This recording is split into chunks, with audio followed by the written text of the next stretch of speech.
ఈ చెట్లు మీ ఇంట్లో ఉంటే ఆర్థికంగా నష్టపోవడం ఖాయం. గ్రీనరీపై ఇప్పుడు ప్రజల్లో చాలా వరకు అవగాహన వచ్చింది. ఇంటి ముందు కొంచెం ఖాళీ ప్లేస్ ఉన్నా చెట్లను పెంచేస్తున్నారు.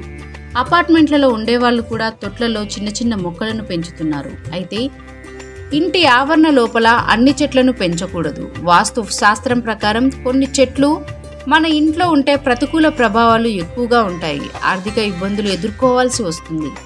మరి ఇంట్లో పెంచకూడని చెట్లేంట్లో చూద్దాం. ఖర్జూర చెట్టు.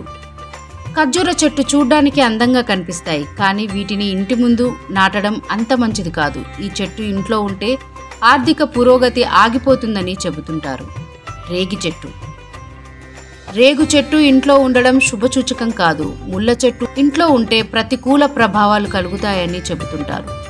ఆర్థికంగా నష్టపోతారని, డబ్బు కొరత ఏర్పడుతుందని అంటారు. ముళ్ళ చెట్టు ఉన్న ఇంట లక్ష్మీదేవి నివసించదు. అందుకే రేగు చెట్టును ఇంటి ఆవరణలో పెంచకూడదు. చింత చెట్టు. వాస్తు శాస్త్రం ప్రకారం చింత చెట్టు ప్రతికూల ప్రభావాలు చూపిస్తుంది. భూత ప్రేతాల భయం కూడా ఉంటుంది. చింత చెట్టు ఇంట్లో ఉంటే కుటుంబ సభ్యుల ఆరోగ్యం దెబ్బతింటుంది. అందుకే చింత చెట్టును ఇంటికి దగ్గరలో ఉంచుకోవద్దు.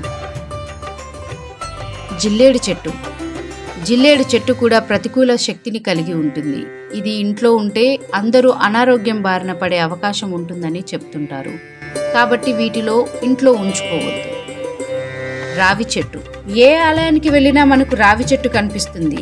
దీని చుట్టూ తిరిగితే దోషాలు పోతాయని, మంచి జరుగుతుందని నమ్ముతుంటారు. దీనికి సానుకూల శక్తి ఉన్న మాట నిజమే అయినా వాస్తు శాస్త్రం ప్రకారం ఇంట్లో పెరగనివ్వకూడదు.